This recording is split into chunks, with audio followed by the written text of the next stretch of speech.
Okay, so we've covered pretty much everything out of the chapter, the first PowerPoint section. I just want to get into this aspect right here. We talked about distance and angle measurement. The one thing we didn't talk about yet was elevation. So we'll be doing a lot of elevation as we get into the class, but we just want to kind of talk about it here before we get started, just so you guys remember about that, hopefully. So elevation, first off, is a vertical distance. So it's measured basically along the vertical line, and it would be typically expressed as an elevation from what we call a datum. So a datum can generally be anything that you want it to be. For instance, in a building, I could have it tied to the first floor of a building, and everybody works off of that as their datum. What other people work with, like for instance, if you're doing floodplain management or those kind of things, they usually work off of what's called mean sea level. So that requires you to tie into a different datum. So vertical distance is either measured above or below your datum. So typically if you have positive elevation, you're above your datum, and negative elevation would be below it. And actually in the United States, we have areas that are below sea level. So in fact, out west, Death Valley, there's one that's about 200 and something feet below sea level. So we do have that, but for a lot of times for construction work, we don't care where sea level is. So we just use a localized elevation or just general. So there's three primary types of leveling. One would be what we call steel taping or chaining. Then we have differential, and then we have trigonometric. They're all a little bit different in their approach. I know that you guys have all done this differential leveling. Let me go ahead. I'm going to get this slideshow going. So steel taping is a really good way if you're working in construction and you're doing, like, say, a high-rise building, and you want to get your elevations from, let's say, ground level up to the 16th floor. If you're working with steel, you can just really generally drop your steel tape along a steel column and mark it that way. That works really well. It's very effective. It's a very good method. Differential leveling is you use typically what we call an automatic level. Just briefly go over that. And then trigonometric leveling is an indirect method of leveling, which gives you a quick elevation, but it doesn't necessarily give you a great elevation. So steel taping, it's direct. You can just read the vertical distance. Differential is direct because what you're measuring is or reading a level rod, which you guys should all be familiar with, and you're actually measuring the direct vertical distance on that on the level rod. And differential leveling has three primary types. You can run what's called a loop or profile or 3-wire. And 3-wire is a really good method because it actually allows you to mitigate your mistakes. So by measuring things or reading things three times, it'll keep you from making any mistakes when you do readings. So what we'll be performing mostly is a differential leveling type of thing, and we use a automatic level, tripod level rod, rod level, and a hand level, which again you guys should all be pretty familiar with, I would imagine. Couple of things about differential leveling. If you run a closed loop, what you can do is say you're starting a point and ending at a point. You can do what's called summing backsights and foresights, and that allows you to get a difference. And if that difference is close to 0, then that's a good closed loop. And if it's greater than 0, it's a problem. Let me just do a real quick picture just to refresh people's memories. I hope that differential is something that you guys are familiar with, but I'm just going to show you real quick. So in differential leveling, what you have is, let's say this is our ground surface. We set up an instrument. Not a very good picture, but so we have this thing called the HI that runs through. That's your line of sight. That's referred to as your HI, height of instrument. If you have a benchmark at this point, you hold the level rod at that point. What you're doing is measuring this distance, which we call a backsight. So that's actually a vertical distance from the ground point to the HI, and that gets recorded as a back sight. That's typically referred to as a plus sight. Then the scope gets turned, the rod gets moved to an unknown point. I don't know this elevation, let's say. Put my rod here, and I measure this, and this is what we call a foresight. And that also has a negative connotation algebraically. So this is the process of differential leveling, starting at a point with a known elevation, measuring a back sight, turning the scope, taking it to a unknown point, measuring the foresight. So you typically can just take this elevation plus the back sight, that'll give you your HI, then HI minus the foresight gives you elevation. So that's what we're looking at in these equations right here. HI is your elevation or your starting point plus your back sight reading. Elevation of any other point is your HI minus your foresight. So that's as hard as it gets when we get into differential leveling. And the reality is that I've found very often you guys will struggle with it a little bit because it just seems to be a harder process for people. But really, there's only these two equations that you're dealing with over and over. And then we use this if we have a closed loop, which we typically always want to close it, because if we don't do that, we don't have any check on our elevations. So these are the type of notes we use, differential leveling notes. This would be your elevation column. Things either they're getting calculated at that point or you're starting. Most of the columns we use here, this is your description, your station. There's your back sight readings, your HI column, your foresight column, and then if you do what's called an intermediate foresight, sometimes they call that side shots or a rod. This is also going to be a negative. So this would be a positive reading, negative reading, and a negative reading. And I'm going to go over this more when we get into the elevation point, so we don't need to worry about that right now too much. But think about this if you haven't done this in a while, and I think everybody has done this. This is what we're going to be getting into. So when you do trigonometric leveling is a indirect method. It's going to use a total station because you're going to need a vertical angle or a zenith angle, and you're going to need a slope distance. And then you're going to use a reflector to get your information from, and a folding rule you're going to use to determine HIs and rod heights. And there's a couple of equations, so it is an indirect technique. That means you're not actually measuring elevation specifically. What you're actually measuring is, like we said, a zenith angle and a slope distance. And that's going to allow you to get a vertical distance. And it's, again, indirect, but it's quick. So a lot of people will use it because I can get an elevation very quickly on points. The problem is it's not as good as differential leveling. So differential leveling for any kind of control work would be the preferred method. You wouldn't want to use trig leveling to do that. But it does really yield really easy, quick results. And people that use total stations will use this method quite a bit because it's so fast. So depending on how far you are away from your total station, you may be only out a couple of hundredths, but it can actually go into tenths of a foot or more. So when you're talking about construction work, for some things that may not be a problem, but for other things it could be. So you kind of have to watch it. So this equation says that you can get an elevation of any point based on the elevation of a starting point plus your HI plus a vertical difference minus your rod. So if we look at a diagram, what that's actually saying, I'll show you this real quick. And again, we're going to come back to a lot of this because we're going to be doing both differential and trig leveling as we get into this. So we'll see how this works. So for this example, let's say you've got a piece of ground that's kind of like this. So you would have a starting point. This is your point A, you know that elevation. You set up your total station over top of that.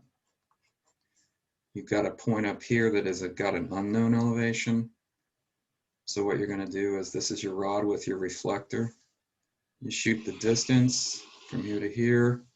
This is going to give you your slope. You're going to measure a zenith angle, or the instrument will do that for you. So what you do is you measure this, distance. That's where the foldable rule comes in. This is called your HI, height of instrument. And then you're going to calculate the difference between the optical center of the scope and the optical center of the reflector. This is called your vertical difference. And then this distance here from the center of the reflector to the center of the ground point is your rod shot, or your rod height. So basically you take the elevation of A plus the HI plus the vertical difference minus the rod, and that's what gets you that. But the reason this isn't so good, because there's a lot of room for error. This could be a potential point of error, that could be a potential point of error. The calculation of the vertical difference could be off a little. Reading the HI could give you a little bit of a mistake, and reading the rod could give you a little bit of a mistake. So there's a lot of room for error when you do this method. But still, we use it quite frequently because it is quick. And if we go back to this, oops, let's see. That's not the one. There's your elevation. That's your calculation right there. Elevation is equal to your elevation, your starting point, plus your HI, plus your vertical difference, minus your rod, height of rod. Okay, so that was kind of wrapping up that stuff. So we're going to see elevations more, but we're not going to be concerned with that. Right now, we're most concerned with angles, horizontal distances, and now we're going to lead that into control. So I'm going to flip this over now, and I'm going to generate my next PowerPoint. Let's see. All right, so what we're going to do is talk about control, and primarily we're going to find this is, I believe, in chapter 14 of your book. So if you don't have your book now, you're going to start to get behind the 8 ball, so you really want to make sure that you get that book as soon as possible. You may have noticed that I have problems posted out there that are going to be due. Now, you're not going to be turning these in, but when I say they're due, I want you to be able to go through them so that you understand what's going on, so that when we either get into lecture, we get into lab, we can answer some questions based on that. So let me start this. Okay, so we're going to talk about site control. This is an extremely important topic, particularly modern surveying or modern layout applications. They all use some kind of control that you're coming from. And we'll see that there's going to be different types of control. So we'll go into that. We're going to look at use of control, how people use it, why it's important. Establishing control is a big piece of what we're going to talk about today. Now I'm going to step you through a lot of equations and a lot of math and that kind of stuff, but don't worry about grabbing it right now, because we're going to go through this rigorously on Thursday. So that's all we're going to be doing on Thursday's lab. We're going to be going through control from a start to finish process, and I'll give you some homework to deal with as well. And the calculation piece is what we're going to be going on Thursday.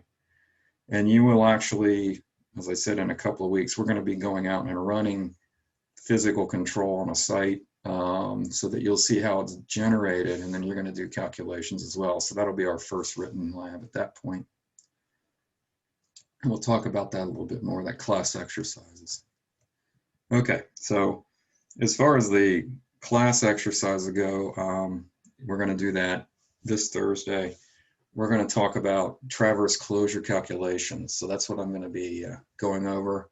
And then the following week, the following Thursday, we're going to be talking about coordinate type calculations. And that's where you get into this process of what we call side shots and coordinate calculations. So the next week is, or this week is traverse calcs, and then we're going to get into side shot and coordinate calculations the following week. When we go out into the field in 3 weeks, we're going to do what's called a closed traverse. So this will be our field exercise. We're going to measure horizontal angles. We're going to measure horizontal distances. I don't think we'll have time to do side shots. It would be nice if we did, but we probably won't. But by getting the horizontal angles and the horizontal distances, we'll be able to create control. You're going to take your numbers and run through the coordinate calculations and everything, and just kind of see how good or bad they are. Now, they probably won't be very good just because the first time you do it, you're not going to be very good at it. And also the methodology that we're going to use is probably not as tight as it could be. So the idea is not so much that you're getting the precise answers or the best answers. It's more about the quality of the experience. So in everything we do, realize that, you're not going to be perfect with what you do. That just takes time. All right, so let's talk about control. So there's types of control that you have to be aware of, and it's broken down primarily into vertical control and horizontal control. Now, sometimes that control exists on the same mark, and sometimes you have several marks out in the field. So typically when you're talking about control, it's something that's driven into the ground or scribed on concrete or something. It's some physical mark that somebody can find and somebody can use. Now with GPS, that's kind of changed the whole way control is done. In fact, a lot of people use a GPS to bring in control, and so they really don't have a physical control point anymore on the ground because they can generate control on the fly utilizing satellites and GPS receivers. So there are a lot of people that are doing that now for big jobs. But do keep in mind that GPS is still not perfect. It's centimeter accuracy. So you can be out inches with GPS and a lot more in vertical than you are horizontal. So we're looking at more what we would call terrestrial control that exists on the ground. So that's what I'm talking about. So horizontal provides horizontal position, and what you can think of that means is it's an X and a Y location, or what most layout people and surveyors in particular, we don't use XY coordinates, we use northings and eastings. So that's called a northing and an easting. And that's backwards to the way math people use it. So, mathematics, X is first, Y is second. And in the surveying or layout world, the northing is first and the easting is second. That actually would be Y, X. So if you took coordinates that were generated by, let's say, a construction person in northings and eastings, and you brought those into AutoCAD and just typed them in as if they were X and Y's, your picture would be mirror imaged. So you kind of have to be aware of that. So highways and other projects that are typical, like highways, like say maybe pipelines or those kind of things, they work in a different format very often. They'll use what's called a station and an offset. So a station and an offset refers to an alignment, and you follow along an alignment in terms of station, and then your offset left or right of that. We'll have a lot more to say about that when we get into highways. We're going to do several projects that deal with this kind of control or a station offset concept. But you guys are all familiar with XYs, and hopefully you'll get familiar with northing and easting, because everything we're going to work in is this format. So this is horizontal position. And then vertical position provides your what we call either elevation or grade. So elevation is just a specific point above or below your datum, and grade usually refers to a slope. So a lot of things are going to have slope associated with them, and that's all governed by my vertical control. And grades are usually expressed in percent grades. Well, we'll have a lot more to talk about when we get into that. So we don't usually talk about angles. We usually talk about percent grade. And as I said, sometimes your control marks are going to have both the horizontal and the vertical on them at the same time, which is convenient for people that are doing layout. Okay, so when we talk about control, control is going to typically be of what we call different orders of control. So when we talk about the highest order, that's called your primary control. And we would like to think that this is permanent, okay? And it's permanent and it's of a high order. Now, nothing physically is ever permanent that you set out on the ground. So you're typically going to lose it at some point, but we try to make sure at least that this type of control will last through the lifetime of the project. Now, so if you're working on, let's say, a building site with, let's say, like a large retail center, might have buildings and it's going to have infrastructure that supports it, parking lots, the whole 9 yards, you might be talking a couple of years. where that has to be staying intact. If you're looking at a subdivision, that could be 5 years or 10 years that it takes. So that should really be permanent through the lifetime of that. And we typically say that it's got no tolerance, although, I mean, there's a tolerance at some point, but in other words, you try to make it as precise or as actually more as accurate as you can. And they usually use what we call monuments that are going to be long lasting. So things like concrete monuments, where they'll take and dig a hole 36 inches or more into the ground, fill it with concrete, and then they might put an iron pin in there or rebar or some kind of monument. We use iron pins a lot. If you heard that term, that just usually is a piece of rebar, and those things are 36 inches and they're driven down to refusal. A lot of times then they'll have a cap on top of them. You're going to see those when we get out in the field, because that's what we use on our projects. And these are nice. Both of these things are nice and permanent, and they'll last a long time as long as they're not set in an area where someone's going to take them out, which means like a dozer or something would come in and knock it. And that happens quite regularly too. So the other type of control is secondary control. So secondary is going to be semi-permanent. It's at a lower order, so we refer to that as second order.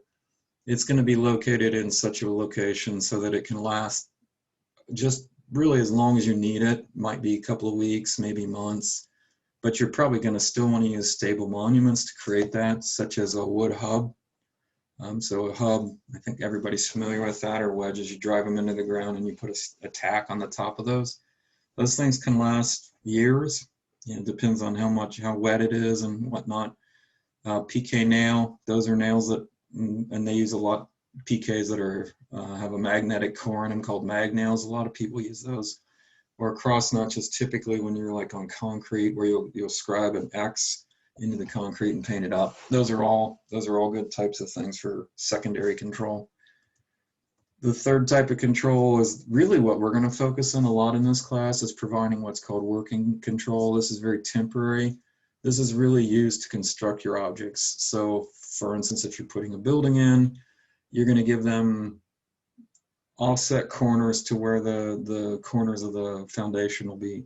And they need them just long enough to be able to dig the hole, set the forms, and then they're done. So those might be lasting, maybe a week at max. They're going to be set typically pretty close to the object, because these guys don't want to string distances much further away than, let's say, 10 feet, maybe 15 feet. Some people use different values for different projects. For instance, 3 feet is used very often if you're talking about curb on a street or edges of pavement. But if you're talking about a building or something that you're going to have a big hole in the ground, it might be 15 feet or 20 feet. And typically they're going to use, pretty much most people are going to use wood hubs to do this kind of stuff, because again, it's very temporary. They're going to get dug out, they're going to lose them right away. Might be PK nails and might be cross notches. So these are examples of different types of control. I'm going to kind of construct a picture for you and try to give you an idea of what I'm talking about, so you can kind of get an idea what this actually means. Let me just go over here real quick. So let's say we have a site that we're working on, and so this picture is going to represent, let's say, like a big site. So let's say maybe that line might be 500 feet long, something like that. And this might be another really long line on it. So this might be the corner of a street right here. So this represents our project site. And so really what we're after, we're going to be putting a building in here, maybe like say a big hospital or something like that. So let's say this is the footprint of that building, and that building could be, several hundred feet big. All right, so what we have is this would be like, say, the property line of this project. So what you might do in a case like this, you might set control out here, because hopefully none of that will be lost. So I might have 3 concrete monuments here, possibly even 4, or good types of rebar. So this might be what we call our primary control. So this would be your primary control, and the nice thing, if you're using optical instruments, you need to be able to set up on one of these marks and see the other mark for it to be useful. So if these don't have visibility between them, then that can be a problem. So while we're working in this project, we might bring in what's called secondary control. So you might run control, let's say, from that monument over to that monument to this monument and tie back into that monument. So what that does is this then generates locations of where I'm trying to keep it out of the construction site, but I'm getting it closer to the building itself. So this might represent what we call secondary control. And through the life of this project, it may disappear due to, you know, traffic coming in and out and those kind of things. So then when it comes down to actually setting this building corner, what we're going to do is get working control. So I would have a mark here maybe, and a mark here, and a mark here, and a mark here. So what I'm doing is I'm just setting stuff that I'm going to use to set that foundation with.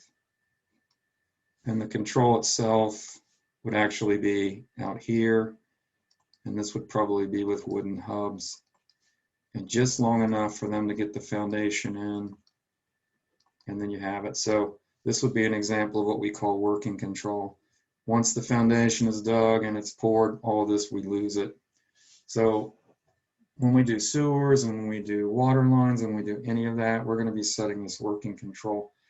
And primarily what you guys will be doing in this class, you're going to be working off control, which is that you could consider either primary or secondary control. And then we're going to be setting working control off of that. So you'll kind of get the idea as we get out into the field. Okay, let's go back to the project.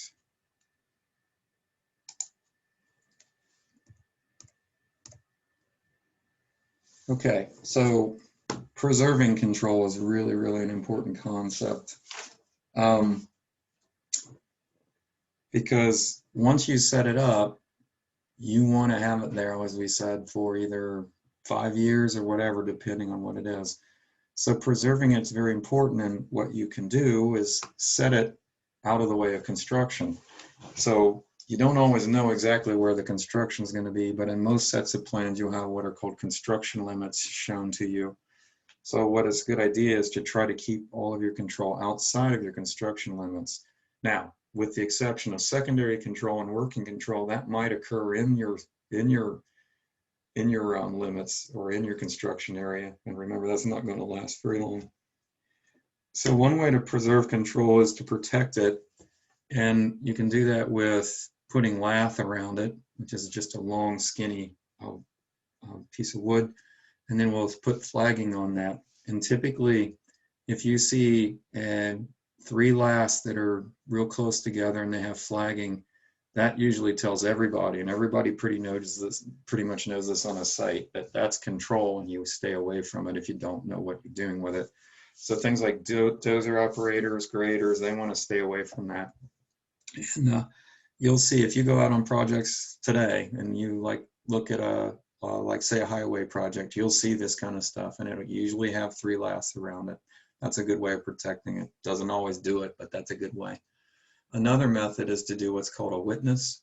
You can do what's called a straight line witness or a 3-point witness. And I'll show you the picture of what that represents. And this is a good method because if you can reconstruct your control without having to set it some other way, it's real nice. So with 3-point witnessing, what they'll do is if we have, let's say, this is my control mark right here. Okay, I got a control mark in the ground. Let's say that's a wood hub or steel or something. With a 3-point witness, what you do is you find permanent types of things that are near you. So what you might have is a tree near here and maybe a telephone pole over here. And let's say maybe a bridge abutment over here. So what you do is you would scribe a mark from that bridge abutment. You're going to measure the distance from that to that. So we'll have this, we'll call that distance 1. We can put a nail in that telephone pole and measure the distance from the nail to that. That would be distance 2. And we could do another nail in that tree, and we could have this distance 3. So what that allows me to do, if this gets destroyed, if this is gone, what you can do. So for instance, let's say somebody just took that and took it out for whatever reason. It got destroyed, it got pulled. What you can do then is you can take and you can swing an arc with that distance, you can swing an arc with that distance, and you can swing an arc with that distance, and where the three arcs intersect, that reestablishes your control for you. So that's called a three-point witness. You want to use a minimum of 3 when you do that. Another type of witness is a straight line witness. I've seen this used on projects too. So you generate a line that's maybe 200-300 feet long. And what you do in this type of witness, if this is the actual mark, okay, here, you'll put another mark out here that's out of the way of the construction, and another mark here. And this might be like, let's see, that might be like 200 feet, and this might be 100 feet. So what this allows you to do, these all have to be visible from the same point. You can set your instrument up here, sight through this mark, measure 300 feet out, and you can set that point. So that's what's called a straight line witness, but you have to have a lot of distance to be able to do this. This is a little bit more convenient for projects. One of the projects I was on when I first started surveying, we were doing a survey for it was a housing development that was going to go into this woods. And we were running the control in, and it was just a beautiful, pristine woods. And you could tell that a lot of kids that lived around it acted like it was their piece of property. So we were going through setting control, and we would come back the next day and all of our control was gone. So we had to rerun everything the next day, and we came back the following day and it was gone again. So what we ended up doing was, to thwart that, we ended up witnessing every point, and then we would bury it in the dirt. And then, of course, we never had any problems after that point. So witnessing is a big deal. It's really important. Because when somebody sets control can cost a whole lot of money to bring in. And by the way, let me mention this too. The person that generates control has a lot of liability. So if a construction company, a big construction company, so let's say like a Messer or a Turner, is setting their own control and there's something wrong with that control and it becomes a lawsuit down the road, they're going to be responsible for everything they've done. So a lot of times to transfer that liability, instead of that company generating their own control, they will hire a company to bring their control in. So that's where a surveyor would come in.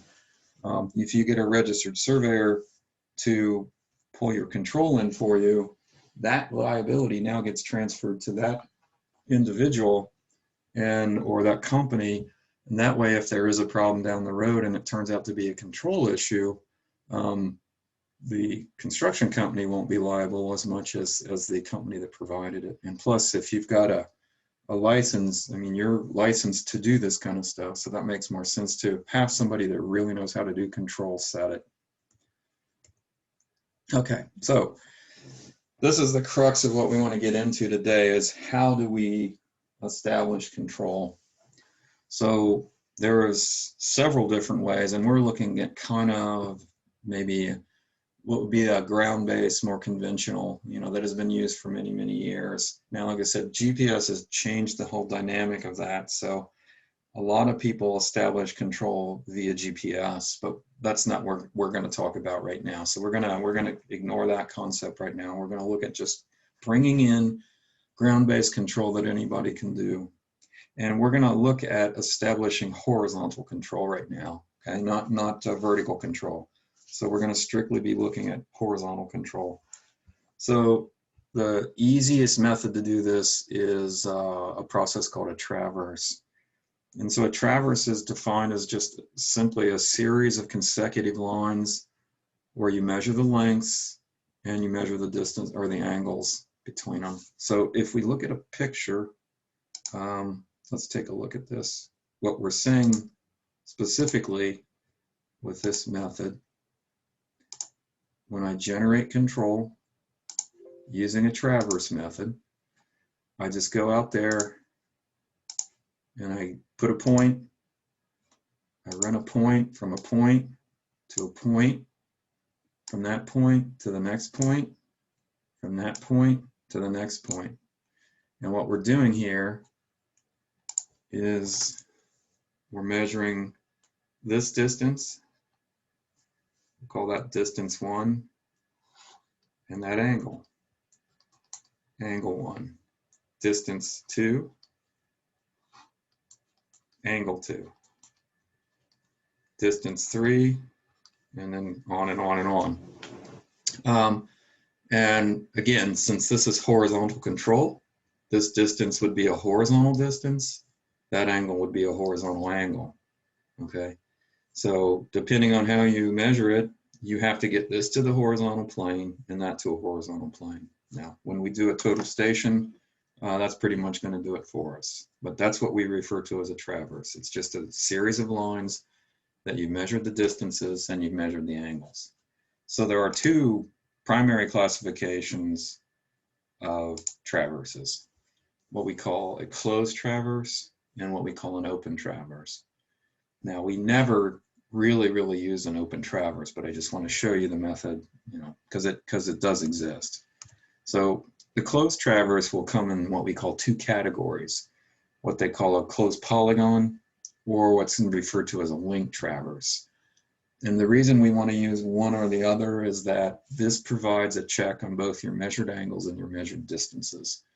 And if you don't do that, well, basically you would just be a fool, because you could have a problem if you don't check things. And we want to be able to check both the angle accuracy and the distance accuracy. And this method is used extensively for control, although like I said, now GPS is kind of displacing this. So prior to the major use of GPS types of measurement, this was used extensively for control, for horizontal control again. So we're talking horizontal. So I want to show you a picture of what I mean by a closed polygon versus a link, because that's a little bit of a confusing point. So let's take a look at that. And we're gonna pretty much be looking at strictly the closed polygon type as opposed to the link. We don't have time to do both. So a closed polygon, simply, just like its name implies, is you're going to start at a point, measure distance, angle, distance, angle, distance, angle, distance, angle, and then you're going to close it back, okay? So we start at a point, work that traverse around, and then we end it. And all along the time, we're measuring the distance and the angle, distance, angle. And we typically measure, we'll explain that here in a minute, but you typically measure the interior angles like this. And there's a reason for that as we get into that, but so I'm measuring those horizontal angles and I'm measuring the distances as I go around. Okay, so this gives me a good check on that. Now a link traverse, what this says is you have a known control mark and another known control mark. So when it says it's known, is what you know is a precise published northing and easting on this point and a precise published northing and easting on this point. You also have what's called an azimuth mark. So that's giving you a direction. So that's called an azimuth mark. So you actually have two physical points that exist in the ground. You have another physical point here with an azimuth mark here. When you run your traverse, you start at the first azimuth mark, or the first control point, and then you run it through to that control point. What you do in this for the link is you measure the angle from the azimuth mark to that, then the angle, then the angle, then the angle, and ultimately that angle. So by doing it this way, that gives you a check on your angles, and then you measure your distances through it. And by doing that, that'll give you a check with the published northings and eastings.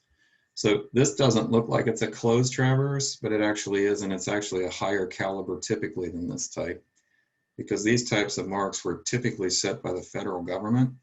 And so they're at a very high order, much higher order of precision an accuracy than what we use as local surveyors. Okay, so both of these are closed type. The kind we're going to consider is this kind right here. This is just a closed polygon type.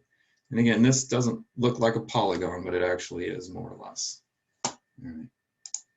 So let's contrast that real quick with the open while I've got it on the screen. An open traverse would just start at a point uniquely.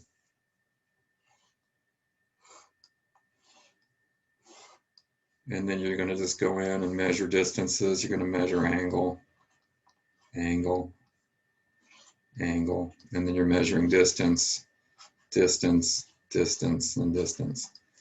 This thing is just flopping in the wind, essentially. It has no closure.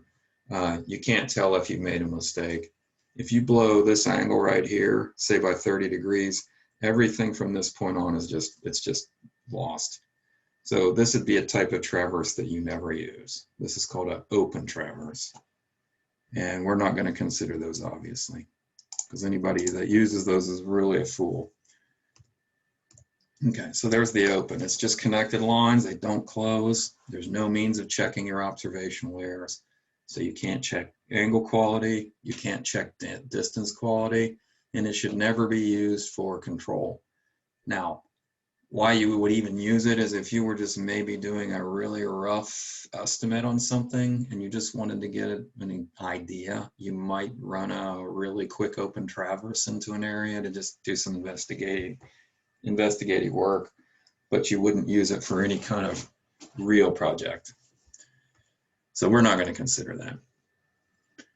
Okay, so this gets us to what we're going to really focus in on. This is what we'll see in chapter, we're going to see this in chapter 14, dealing with those traverse type calculations. So this is traverse calculations that would be associated with that closed traverse. And we can break it down into several steps. Now, the first thing that really happens before you do the calculations is you have to go out in the field and you have to set the traverse and then you have to run the data. So we're going to assume as we do these types of calculations that that information has already been generated. So in 3 weeks, we're going to go out and we're going to actually run the data and then we're going to bring it in and we're going to actually do the math on it. So we're going to see how well we've done. But for this week and next week, we're going to be looking at data that somebody else has generated. You're going to be calculating the numbers, and then we're going to determine whether we've got good closure, bad closure, those kind of things.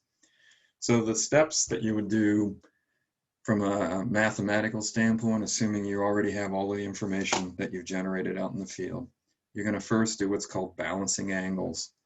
So this is taking your horizontal angles and determining how good or bad the quality of those angles are. Now, if the angles are busted right away, in other words, if you have a large mistake, let's say you uncover a 50-degree bust in your angles, you're not going to balance them. You're going to go out and say, you're going to have to rerun the control traverse. It's not working.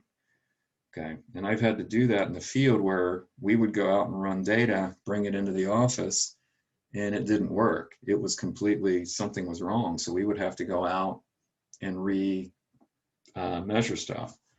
So in this case, the first thing right off the bat is your angles. If the angles are close tolerance, then you do what's called balance them. What you're doing is tweaking them a little bit to make them close. We'll go through that process. Then once you have good angles, the next step is to go into directions. So you're going to calculate turn your angles essentially into azimuths or bearings. You can work in either format. Bearings and azimuths are really equally the same thing. The only difference from a math standpoint, the azimuth works a little bit easier for you.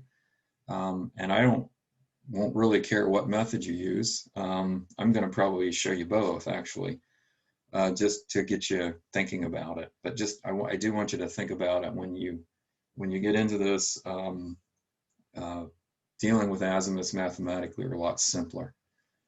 So once you have good bearings and azimuths and or azimuths calculated, then your next step is to generate what's called a latitude and a departure. And I'll be going through this here, but basically what you're generating on a traverse is a vector for each line. And when you're calculating what we call latitude and departure, you're breaking that vector down into its what we would call vertical and horizontal component. If you've had a physics class or you've had statics, they talk about that. So it's kind of similar to that. So the big step is to determine kind of how good or bad our traverse is this step where we do what's called calculating linear misclosure and also then relative precision. So if this falls below a certain level of tolerance that has been established, at that point, then we know we have a bad traverse and we have to go back and rerun it. If it passes this test of relative precision, then typically what you're going to do is go to the next step, which is called adjusting your traverse. And so you're going to tweak your latitudes and your departures just a little bit so that they close flat essentially. And then ultimately, you're going to calculate coordinates, because what a person out in the field actually needs is a coordinate calculation either in terms of northings and eastings or x's and y's.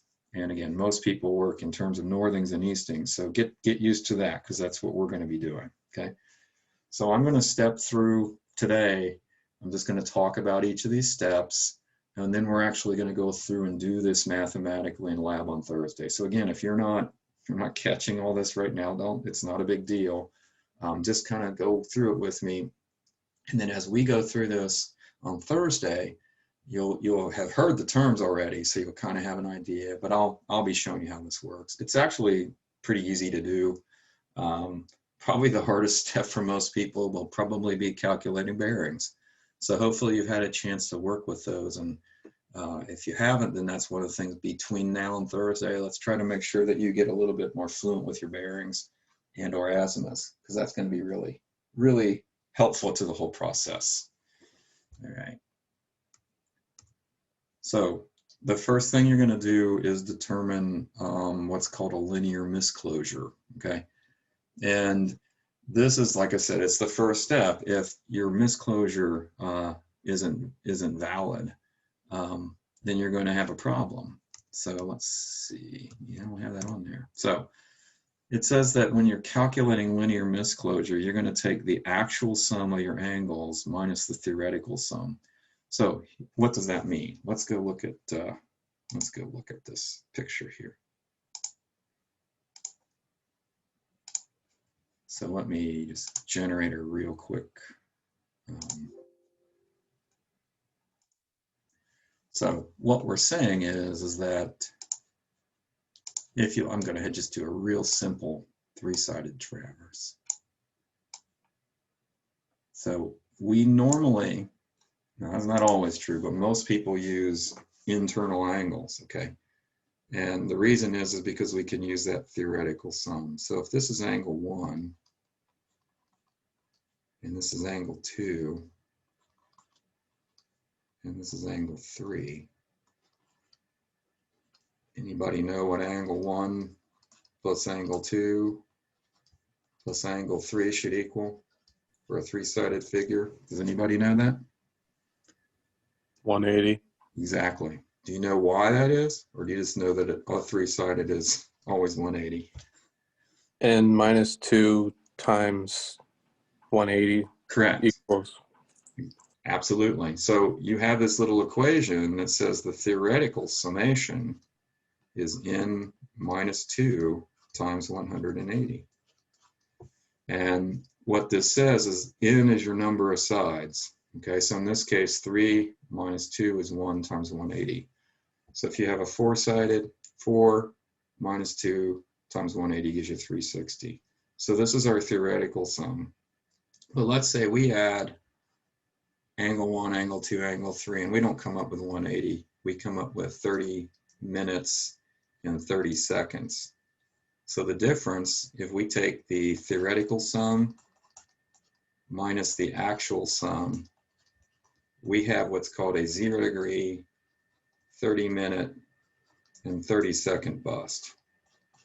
So that would probably not be very good, because if you were using a really older style instrument, say like maybe a transit, that might be okay. but by today's standards with total stations, we usually allowed no more than about 3 seconds of angular error per side or per vertex. So I would probably go with maybe 10 seconds of error, but not this. This would be a problem for me. This would immediately tell me, we got a problem. You would have to send the crew out right away and go back and remeasure angles, okay? So we're gonna see how this process works. But yeah, this little equation, the theoretical equation here is really a good one to memorize if you don't already know it. All right, so let's go here. So what this is saying, your angular misclosure is equal to your actual sum minus your theoretical summation. And if that passes muster, if that's good, then what we do is we go and balance the angle. So what we like to do is have a perfect closure. So there's a couple different ways you can do it. I'll talk about this a lot more when we get into the Thursday's class, because it'll be a little bit easier to see what I'm talking about when we're on the board. But the easiest way to do it is to do what's called an equal distribution. So you determine the amount of correction based on taking your misclosure and dividing it by the number of sides. So in the case we just looked at, we would have 30 minutes and 30 seconds. We would divide that by 3, and that's how much each angle would get adjusted by. Okay. Now, what a weighted distribution says is, well, that may not be a valid point, because you may have had one angle that was really giving you fits when you were out there turning it in the field. So you may decide to put most of the correction in the angle that was giving you the problems, as opposed to just distributing it equally. So there's a lot of different ways of doing this process, and a lot of people will use that weighted distribution. What we're going to do is pretty much just use an equal distribution. It's just the easiest for you guys to deal with. Okay. All right. So that's step 1 of the process. Step 2 is to determine that traverse in terms of angles or bearings, azimuths rather, or bearings. So in order to do this properly, you have to use balanced angles. So what that means is you've gone out, you've determined your misclosure. Let's say you had to trim each angle by 3 seconds. You adjust those angles, and then you use the adjusted angles to calculate your azimuth or your bearing. And the initial direction is somewhat immaterial. It really doesn't matter. Sometimes people just have an assumed bearing. They just say, oh, this line is equal to due north, and I'm just going to calculate everything off of that. Sometimes you have an actual line out there that you know that is existing line, and you know what its bearing or its azimuth is, so that you can actually put it in there. The reason I say it doesn't really matter all that much is because once you get your figure created in terms of coordinates, you can basically rotate it after the fact. Okay, and it's just like using the rotate command in AutoCAD. Once you would have a fixed polygon, you could just take and select that thing and rotate it. So if you just use an assumed bearing, it's not typically a big deal, because you can have that rotated later. So this is where you guys need to know how to do the bearing or the azimuth calculations. And it's kind of like what we were doing on the board. There were 3 different things on that sheet. This is basically what you're doing on the bottom of that sheet. So the only thing that's different is if you have a closed traverse, you're going to start with a bearing, and when you calculate all the bearings from that, you're going to recalculate the initial bearing, and that should equal what you started with. And if it doesn't, then you either blew an angle or you blew a bearing. And if you started with balanced angles, then you know it has to come back perfectly. So it's a good check. The cool thing about the math on all this process is that everything you do has a check and a balance within it. So you kind of know while you're doing your math whether you're right or wrong, which is really neat, because you don't always have that on problems. But this one will always give you a check. And here's one of the checks you can take. When you start out with a bearing, you should end with the same bearing. Or if you start out with an azimuth, you should end with that same azimuth. Okay, so this is where we start to really first do our any type of calculation, and what you're going to do is take that traverse and you're going to break it down into what we call latitudes and departures. So two equations that you're going to use, and these are good ones to memorize because they never change, but basically a latitude is a distance times the cosine of theta, where theta is either your bearing angle or your azimuth angle. And departure is a distance, the same distance times the sine of that angle. So let's take a look at a picture of what that's really expressing for you so you can see how this works. And again, I'm going to be looking at this on the board quite a bit. So we're gonna do this, but we're going to do it physically, and we're going to do it, you know, while we explain all this. So basically, let me draw an axis here. Okay, so let's see. This is going to be my north.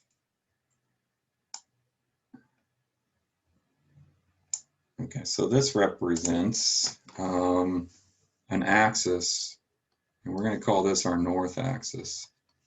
And this represents an axis, and this is going to be my east axis. So everything that we talk about is in terms of northings and eastings.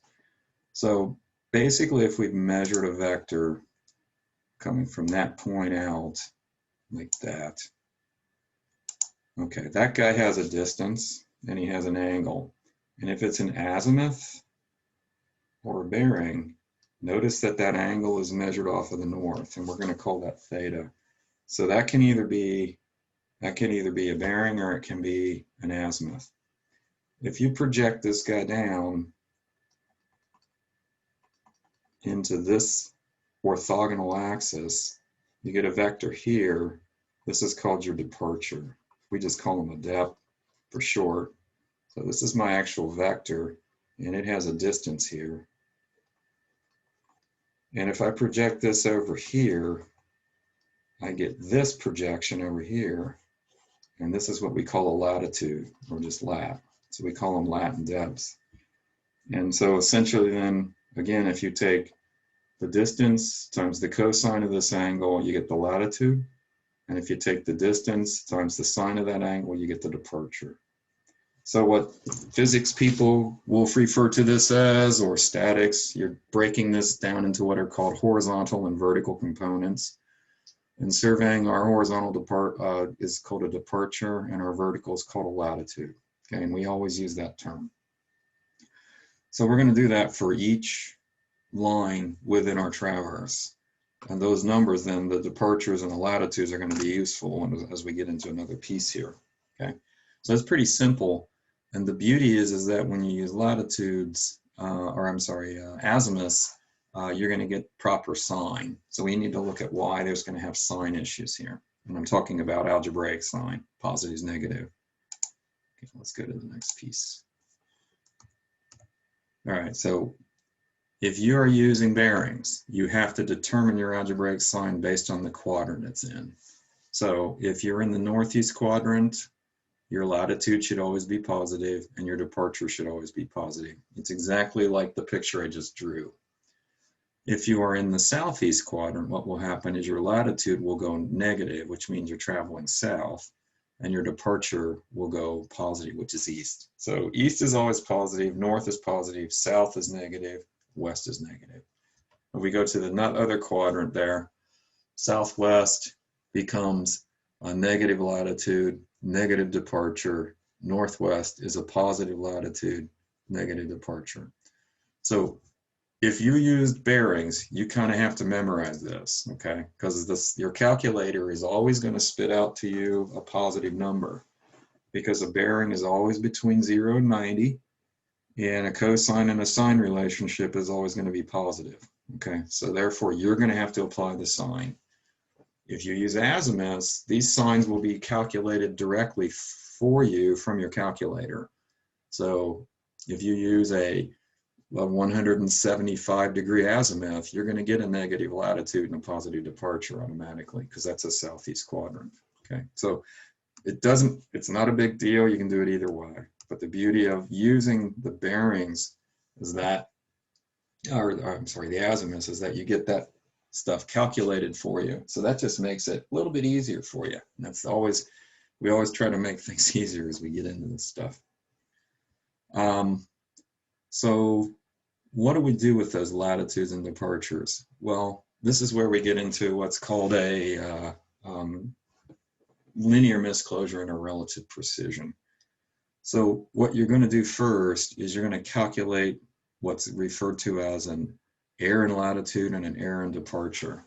Now, the nomenclature, a lot of people use E sub L for error in latitudes, or sometimes you'll see it the summation of latitudes. And really that's what it's telling you you're doing, okay? Same thing with departure. I usually use the term error in departure, or E sub D, or summation. So what this is doing is showing you how much of a bust you have in the northern direction and how much you have a bust in the east-west. So you could have a traverse bust in the north-south, east-west. Typically, it's going to be both. All right. So let me show you what I'm talking about here. Real easy diagram that explains this. So let's go to this picture here. Let me go ahead and close this up.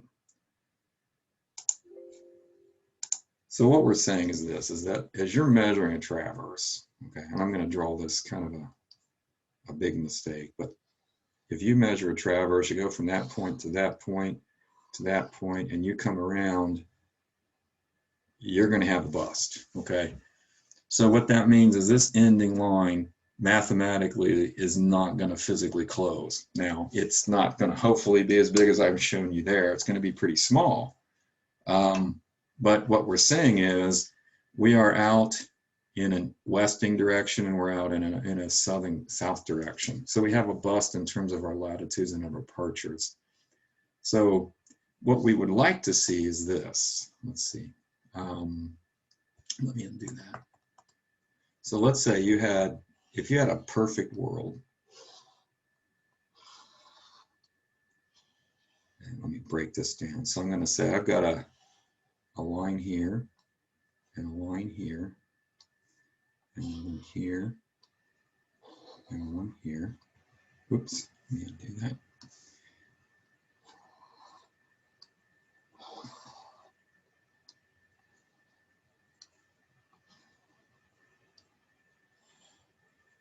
So if this represents line 1, line 2, line 3, and line 4, and we know that we've got bearings and distances on that, this would be departure 1, latitude 1. This would be latitude 2, departure 2,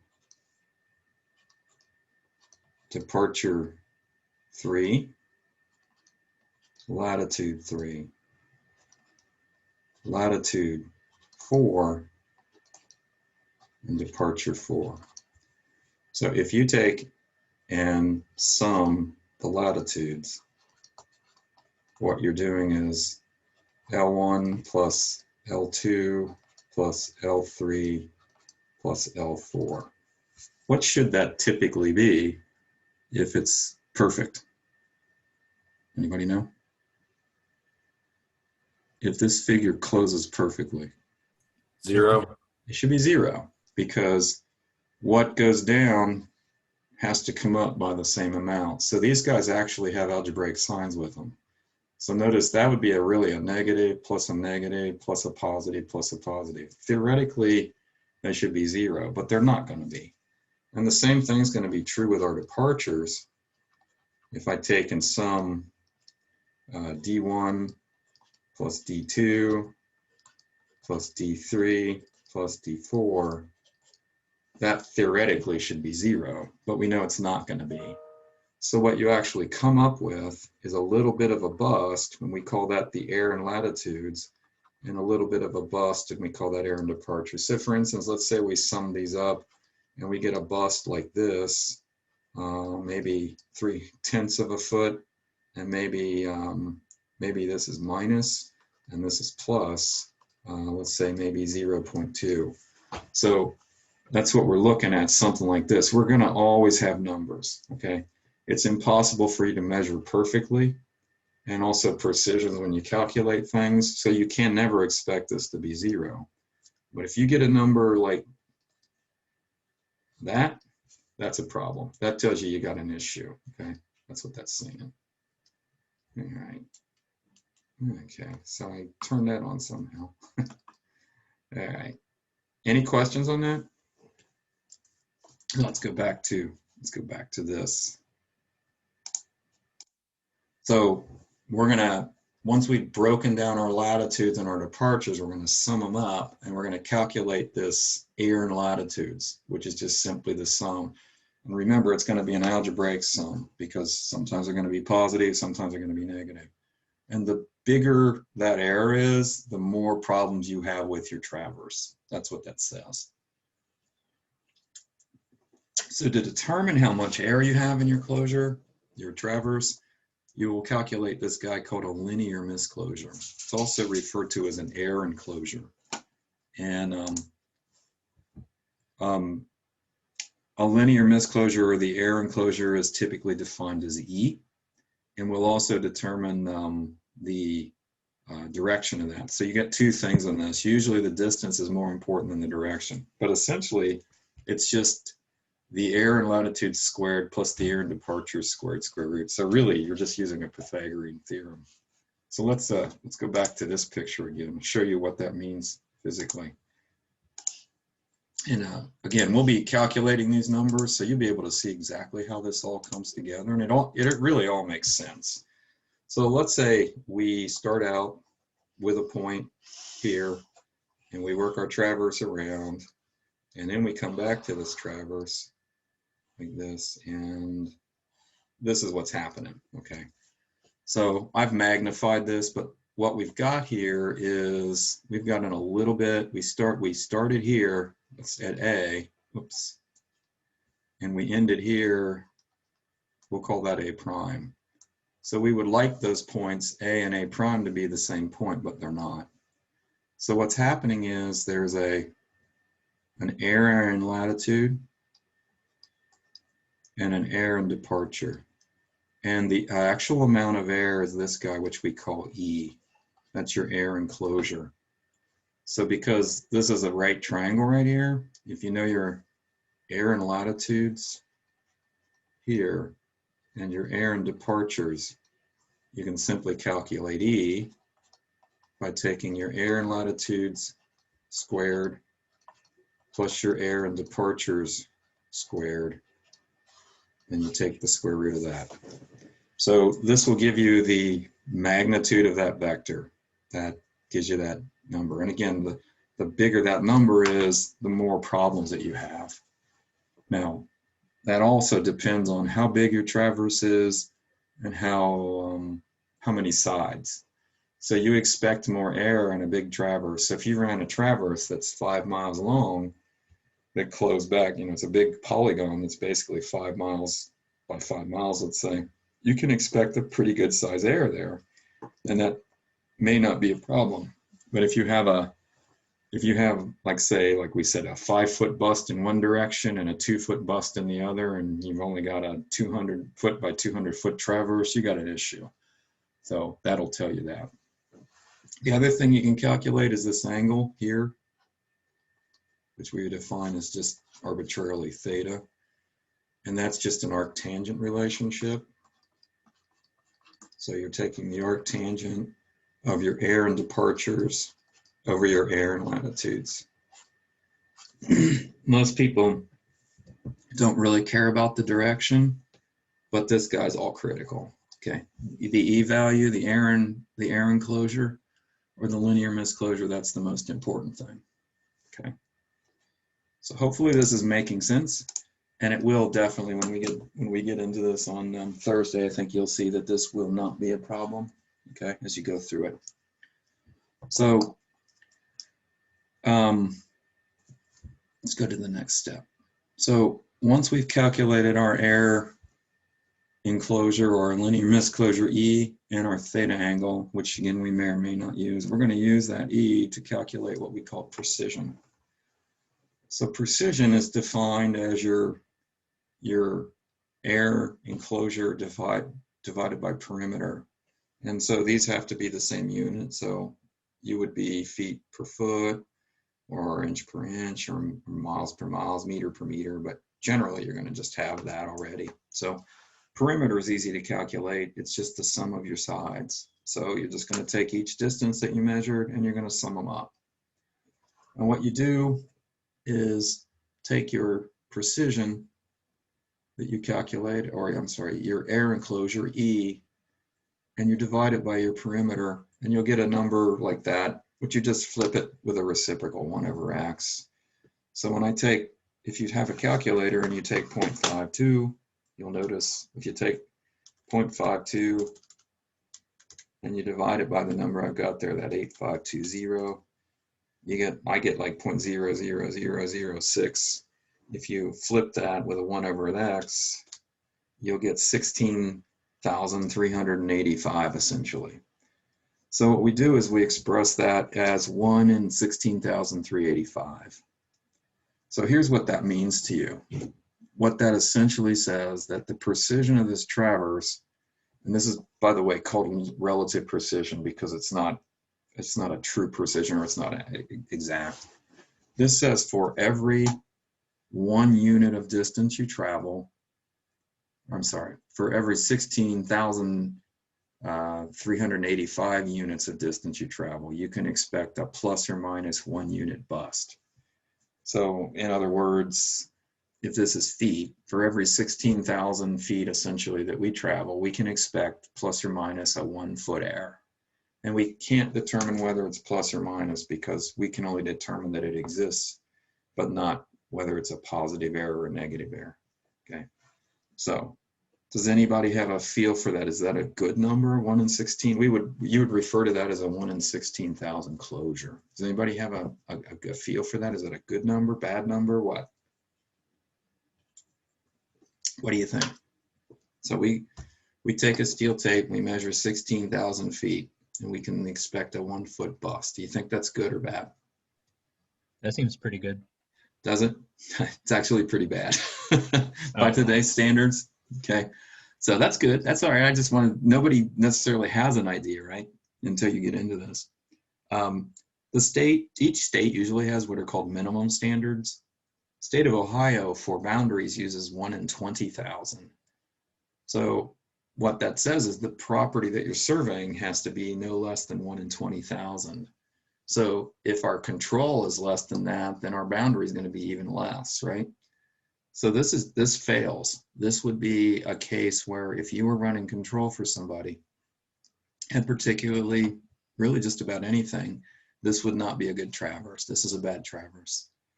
So what you really want to see is a lot higher. And it's not uncommon, to get like 1 in 50,000, 1 in 100,000, something like that. So those are the kind of numbers that you're looking at. Now, generating back in the day, back when you were using a transit and steel taping everything, 1 in 16,000, you probably would have loved that because you probably couldn't get a whole lot better than that. That would have been a high precision. But by today's standards with total stations and using your fixed prisms and all that, you should be getting 1 in 100,000, 1 in 80,000. We routinely, when I was working out there, if we got below 1 in 50,000, we basically rejected our traverse, and we would decide to rerun pieces of it or whatever, because that was usually indicating something's not right. Something's not great. With GPS, they can actually get 1 in a million sometimes. Some of the stuff they do with really, really large networks. So it's not uncommon to have those kind of things. So yeah, this isn't very good. We're going to actually do a traverse that we're going to do in class. It's got a really low precision, but I'm just going to show you. If you have high precision, you don't get a lot of, you don't see a lot of error miss. You don't see a lot of numbers. So we're going to do some lower ones. And I would suspect any of you guys, when we go out and do this lab on a couple weeks, don't expect it to be even that high. Usually people come in with about 1 in 8,000 or 1 in 10,000, just because it's, like I said, first time you're doing it, turning your angles, people aren't that good at it, and getting your stuff leveled up and everything. So, but this is this precision right here would tell me I've got bad numbers. Now the thing is, this is relative precision. It's based on both your angle and your distance, but it really doesn't tell you where your problem is. So you don't know whether it's just a pure angle problem or it's a pure distance problem.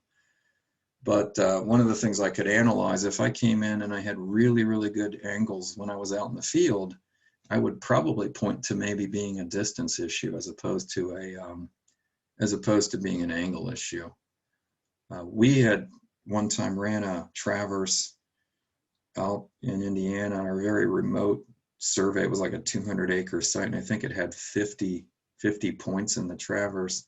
And we brought the information back into the field into the office, and it was busted right away.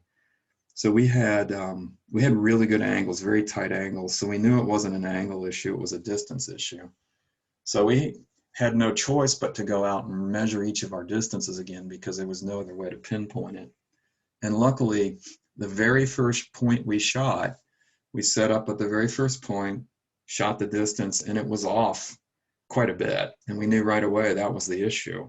So we were able to just, instead of having to go way back and, up to the 25th stake and do shoot everything, we were able to get it with one shot. So that kind of stuff happens, but that was just luck. Okay, so this is going to be an important point. Like I said, we're going to just see how this all flows together. Don't expect really good numbers when you guys are doing it the very first time. But a surveyor, professional surveyor, has to look at that number, and they have to determine whether they're going to go with it or not. Okay, so the last big step you're going to do from a calculation standpoint before you get into the coordinates is to do some type of adjustment typically. So what that means is, mathematically, we want this guy to basically be perfect, even though we know it's not really out in the field or what we've measured. So we're going to tweak each latitude and departure by just a little bit. So you might move it a little bit north, a little bit east, so that you're mathematically rotating or fixing those points into a better fit. Now, the thing is that you're not really moving them out in the field. So mathematically, you don't want to move them that much. Well, if you have a closure like this, mathematically, you're going to move them a lot. If you have a closure that's 1 in 100,000, they're not going to move very much. So the difference between what's really there and what you've measured, what you're doing, is not going to change much. But there's 4 different types of method adjustments that were used or have been used over time. The first rule is called the transit rule. Transit rule was an older style rule. It assumed that you measured your angles better than you did your distances. So back in the day when they were actually using a compass and a chain to do their traverses, it was probably true. They probably were getting better angles than they were distance. So when you did the adjustment worked in such a way that it threw most of the adjustment into the distance and a little bit into the angle. Okay. The compass rule came about later on. Compass rule came about a little bit later on, and this assumes pretty much that your distances and your angles are about equal in terms of how accurate they are. So what this rule does is essentially just kind of evens it out between the angle and the distance. So it adjusts the distance in such a way and the angle in such a way. So what it's doing is it's changing things, but doing it slightly in the 2 directions. So Crandall's method and least squares, these are more modern methods and that are used basically by computer type calculations. They're both very intensive. They use a least squares process, and they would be beyond the scope of what we want to get into, so we're not even going to talk about that. But these would be probably what a lot of people, particularly if you're using GPS type data, they use least square adjustments because it looks at residuals and determines, it can do a lot more mathematically. It's also, like I said, it would be not something you could do by hand very rigorously. It would take you a long time to do a least squares adjustment by hand. So with computer power, though, nowadays, a lot of people are using that. We're going to look at the compass rule. It's a very easy method. So let's take a look at that. So the compass rule essentially says that your corrections can be calculated, and you calculate a correction for each latitude and each departure, and then you apply the correction to your added latitude and adjust of departure, which adjusts it. So basically what you're doing is you're saying that the correction in latitudes is going to be the opposite sign to what your actual air and latitudes is. So you take your air and latitude, you divide it by the perimeter, and you multiply it by the distance of the line that you want to correct. So if you have 3 sides, you're going to have 3 corrections for latitude because you're going to have a correction for each side. And same thing works with departure. You're going to take your air and departures, divide it by the perimeter times the distance of the line that you want to correct. And again, 3 lines, you're going to have 3 departures, you're going to have 3 corrections. Notice the sign, though, is always going to be, this sign here is always opposite to the sign of what your air and latitudes is. So if you have a negative air and latitude, you're going to have a positive correction. If you have a positive departure air, you're going to have a negative departure correction. And then those get applied to your unadjusted or your raw latitude. So you take your latitude of your line 1 to 2, you apply the correction to it, and it gives you an adjustment. So again, the idea here is that you are applying just a little bit of correction, not a bunch. So if you're correcting it a bunch, what you're doing is actually changing mathematically from what's out in the field. And what you've got to recognize is the points out in the field are not going to move. When you apply this correction, they're not going to move. So if you're putting a bunch of adjustment, like say feet of adjustment, mathematically, what's out in the field isn't going to agree with you mathematically. So in other words, you can take a traverse that is 1 in 50, which would be horrible, and you could adjust it flat, but in order to do that, it would rack the figure so much mathematically that it wouldn't even resemble what's out there in the field. And something like that could be done. It would be something that you would never do, and it would be at the detriment of your license if you did do it. Trust me, you wouldn't get by with it. But so this is probably the hardest process right here. And again, we're gonna be doing this in the board and everything. So you guys are gonna see how this all pieces together. It's actually a pretty easy process to do. It's just a lot of the math isn't even that hard. It's just a lot to keep track of. Okay. So once we do that, then the next step will be to do what's called a coordinate calculation. So what you typically do, because what the people in the field are going to be using, they're going to be using coordinates. They get a coordinate dump. They get northing and eastings. You have a point number with a northing and easting, so you can essentially use that to calculate anything you need. Now they could be in terms of X and Y, so that's also true, but most people don't do that. So what a lot of people do, unless you're working on a exact coordinate system, you're going to use an assumed typically. Now, a given value could be if you're tied into something called a state plane coordinate system. So each state that you have has their own coordinate system. So Ohio has actually 2 coordinate systems that can be used. They have a south coordinate zone and a north coordinate zone. So if we were down here in this part of Ohio, we'd be using the south coordinate zone. Across the river, you have Kentucky has a coordinate system, and so does Indiana. And if you're, let's say, working on a project that is real close to the border, like say down near Lawrenceburg, you may actually have 2 or 3 different coordinate systems on your coordinates if you're using state plane. For construction work of the nature that you might be doing, like say just simple buildings or something, a lot of people will just use either a project basis or an assumed. You wouldn't be on a state plane coordinate system. The other thing that is typically done is that they have what's called a false origin, so that we keep all of the coordinates positive. So what that means is your site, all of the coordinate values within it are always going to be positive northings and positive eastings. Because if it spills down into the negative realm, when you do coordinate calculations, it becomes a little bit of a mess. It's not hard to do, but it's just you just got to be careful if you got negative coordinates. So that's why usually on projects, you'll see everything's positive. And they do that even in the state plane coordinate systems. They're always positive too, because you don't want to deal with negative coordinates.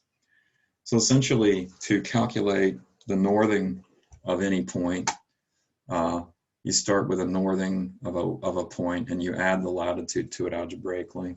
And for the easting of any point, you have a starting easting and you add the departure to it. So again, from a good diagram, this is real easy to do. Not a very hard process. Let me clean this up here real quick. So first off, recognize the fact you have a grid. And let's say this is the origin right over here. So remember what you're doing is you've got this false, what they call a false origin very typically. And the reason you're doing that is because you want to keep the whole project positive. So this is my easting direction, which could also be X if you're expressing it that way. This is my northing, which is also Y. So if you're talking about a line, what we're saying way over here, this is my vector.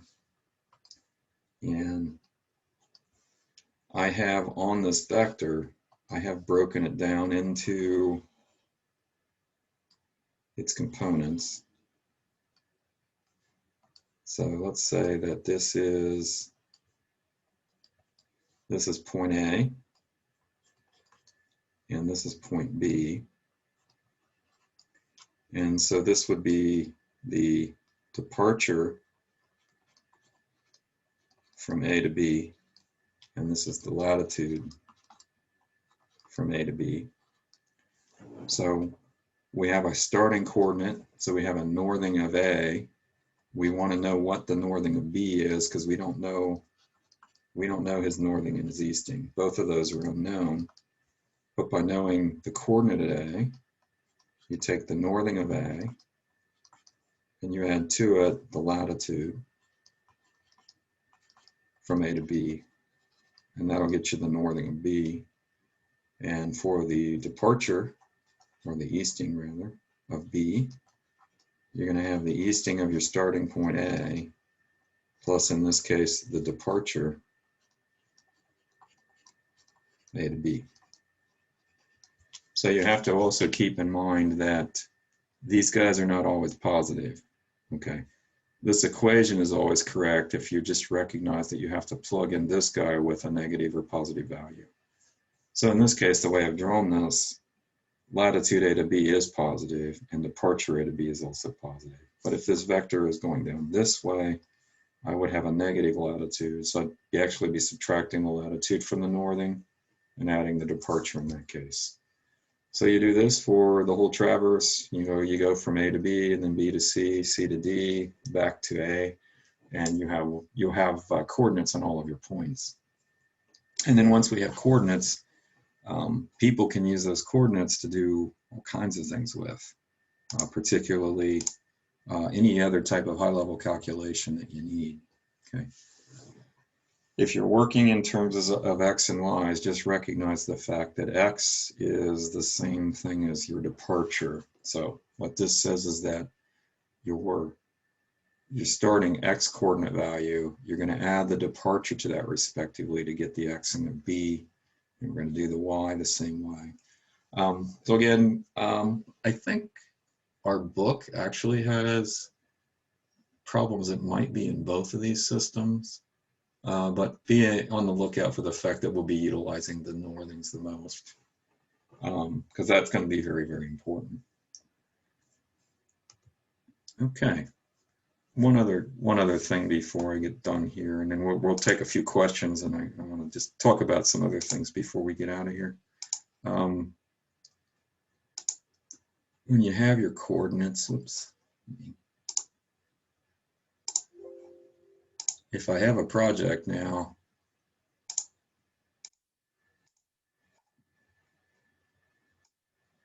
and I have, let's say, there's my traverse.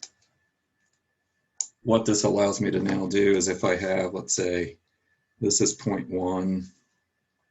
So I now have a good coordinate northing and easting of 0.1, and I have a coordinate northing and easting of 0.2, and I have a coordinate northing and easting of 0.3. Let's say you've got a building out here that you need to stake out.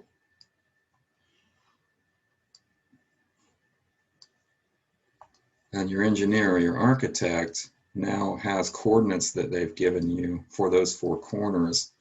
So let's say I know the northing and the easting of that corner and the northing and easting of that corner. By knowing these coordinates, I can calculate what I need to set this. So for instance, I could tell you now what the distance is from here to here and what the angle would be off of that line. So by knowing that distance or having the ability to calculate that distance and that angle, I can set those corners.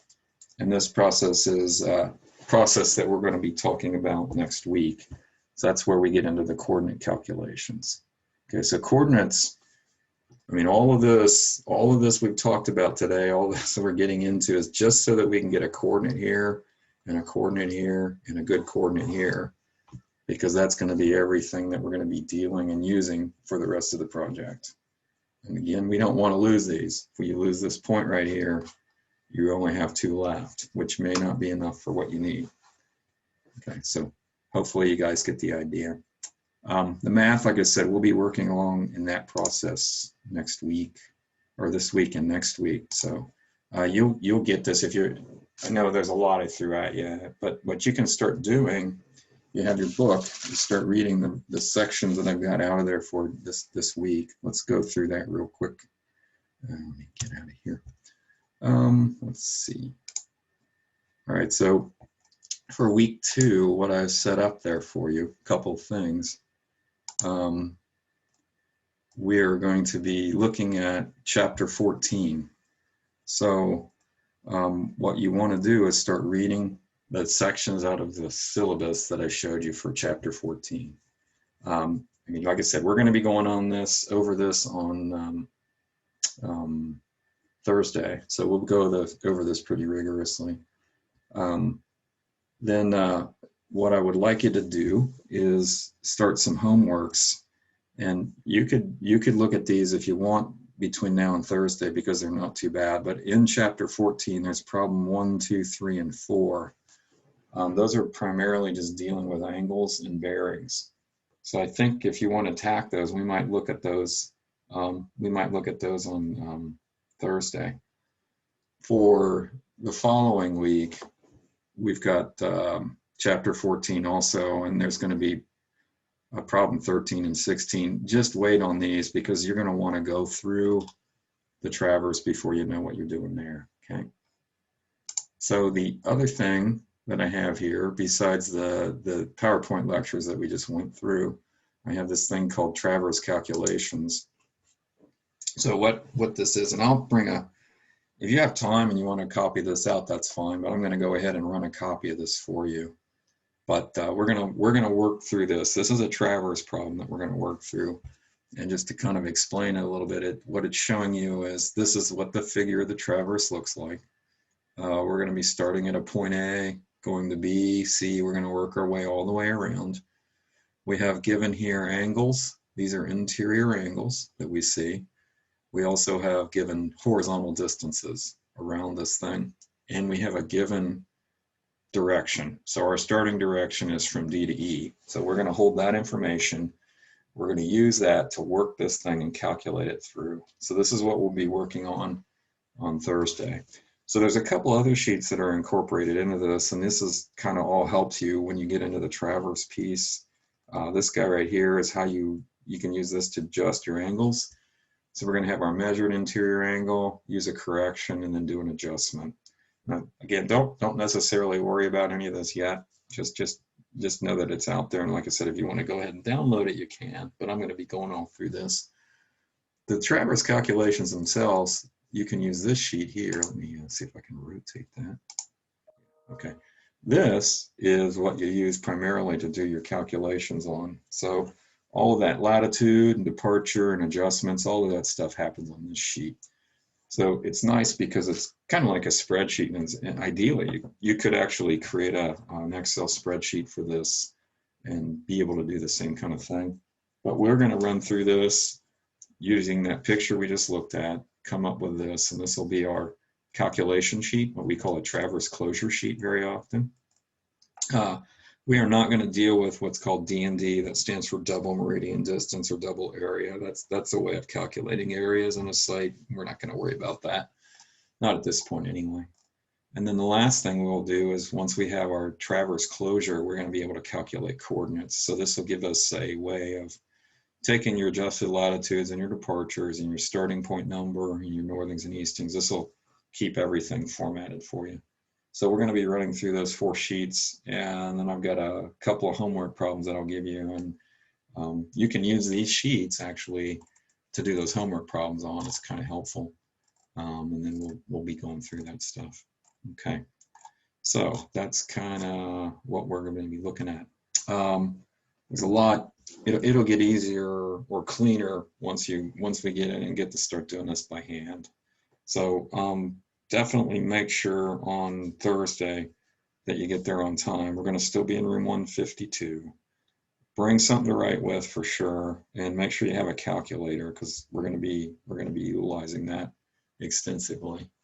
And also, if you haven't had a chance to look at those bearing azimuth problems, make sure you do that before we get to that. As a matter of fact, does anybody have a question on any of those that we could take a look at before we get out of here? Or is everybody pretty okay with that? The very last one, Yep. the line where it's 0.5 to 0.6, Okay. it looks like that it should be 90. Yep. And I don't know if that was the intention because I got 89 degrees, 7 minutes, 32 seconds. Okay. Well, first thing, just because it looks like something doesn't mean it is, right? Okay. Okay. So if I, like I said it before in a sketch, it just could be very close to 90, right? Yeah. So the intention is not that it's 90, all right? So Okay. you should come up with something that is not exactly right. But it does look like it's 90. What'd you come up with, by the way? North 89 degrees, 7 minutes, 32 seconds east. That's correct. So if you got the very last one done, what you did, that's correct. So yeah, it's just, you got to remember with a sketch, right, that, it's very, very close to 90. And it doesn't mean that it is, so you can't assume anything, all right? Can you Even repeat though that I answer? drew that on CAD. Go ahead.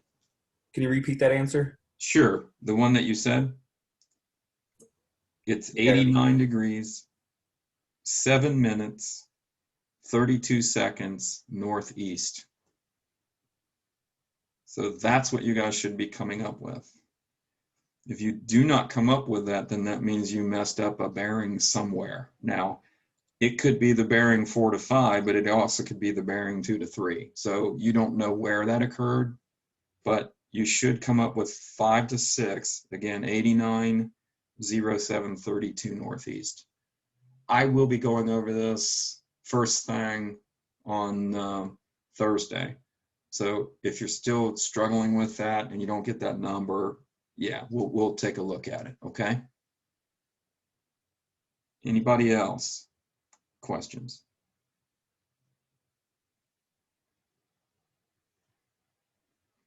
Okay, one other thing then before we get out of here. We probably will have a quiz on Thursday at the end of the class. So count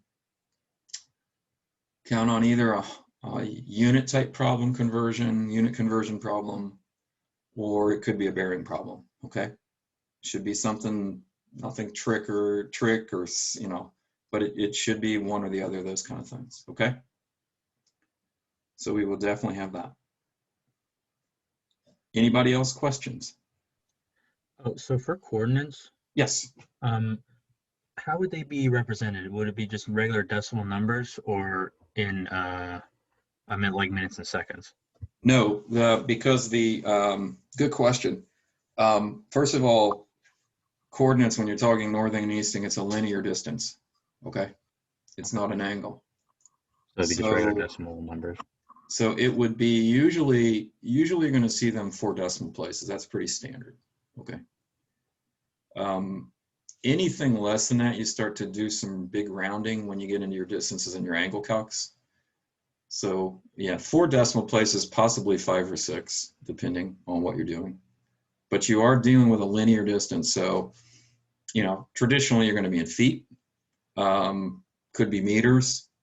Now, also, if you're dealing with state plane coordinates, it could be US survey feet, or it could be international feet, depending on what state you're in. So if you were, like we said, up in Michigan, you got an international foot type of thing there, and you got to recognize that, and it may or may not tell you that. Okay. That's a good question. That answer it? Okay. So it would be like north 81 feet and then decimals, and then it would be east and then like 62 feet. That's how Yep. they would write it. Exactly. Okay. And usually you really usually just see a printout. It'll show you the point number and the northing and the easting. That's it. It won't even say much more than that. Okay. So it's kind of implied. Everybody knows pretty much that works in this business that the first number is your point ID, and the second thing is your northing, and the third is your easting. Okay. But it might say like point number at the top, northing and easting. Just depends on who does it. Very few people work in X's and Y's though. But if you take that information and you dump it into AutoCAD, you have to convert it reverse it. Because if you key it in directly, you're thinking you're keying in northing and easting, and it's actually keying in X and Y. It's mirror imaging your picture. So we have to be careful with that. Okay. Okay, thank you. Yep, no problem. It's good questions, great questions. Okay, anybody else? Do you know the difference between AutoCAD and the Carlson software when it comes to land surveying? Well, the difference is that one is Carlson is a design software, okay? So it's going to do a whole lot more than, say, straight AutoCAD. But technically, you can kind of do the same thing with both of them. You just can do this. You can do a lot more with Carlson. Let's put it that way. So at the college, we use Civil 3D, which is essentially equivalent to what Carlson is. But again, it's more design software. So the cool thing about Carlson, or like say Civil 3D, when I type in a coordinate value, it knows I'm talking about X's and Y's, or northings and eastings rather. So I can work like I would normally say work out in the field or work in my profession, and I don't have to worry about converting things. Okay. So I'm starting a co-op tomorrow, and they told me that they use Carlson versus AutoCAD. With us talking calculations here, I didn't know how much different it would be. It's going to be a lot different because you're going to have a whole lot of different commands. Okay. Yeah. But it's going to talk to you more like a surveyor does or an engineer than say AutoCAD, which is just very generic. Okay. But things like snaps, they're the same. Extent. Any of the stuff you're used to, like fillets and all that, that's all still there. But it's just like completely enhanced, we'll say. So you'll if you know AutoCAD pretty decently, you can pick up that kind of stuff really quick. All right. And then I have another question. It's going to sound stupid, but it's driving me crazy. Last week in class, you told us like if you get a number like 180, you can do the 179, 60, 60. I'm at 60, but we stopped at minutes because all the numbers in there they didn't have seconds. Right. Would that second number be 60 as well too? No, because if you take 180 and you borrow a minute from it, yeah, that goes to 179, and then it comes over as 60 minutes, right? Yeah.